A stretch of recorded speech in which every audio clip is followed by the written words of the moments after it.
ইউক্রেনে আন্দ্রি পারুবি নামের একজন বিশিষ্ট রাজনীতিবিদকে গুলি করে হত্যা করা হয়েছে। স্থানীয় কর্মকর্তারা জানিয়েছেন, আন্দ্রি পারুবি দেশটির পার্লামেন্টের সাবেক স্পিকার। যাচাই করা সম্ভব হয়নি এমন একটি ভিডিও ফুটেজে দেখা গেছে, কুরিয়ার কর্মীর পোশাক পরা একজন বন্দুকধারী সড়কে পারুবির দিকে এগিয়ে আসছেন। পরে তাকে গুলি করে অস্ত্র হাতে পারুবির পেছন দিয়ে হেঁটে চলে যান ওই ব্যক্তি।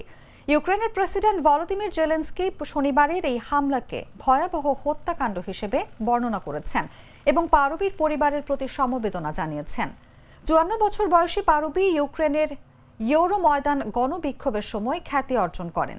ইউরোপীয় ইউনিয়নের সঙ্গে সম্পর্ক আরও জোরদার করা এবং ২০১৪ সালে ইউক্রেনের তৎকালীন রুশপন্থী প্রেসিডেন্ট ভিক্টর ইয়ানুকোভিচের বিরুদ্ধে সংগঠিত গণ আন্দোলনে নেতৃত্ব দিয়েছিলেন তিনি।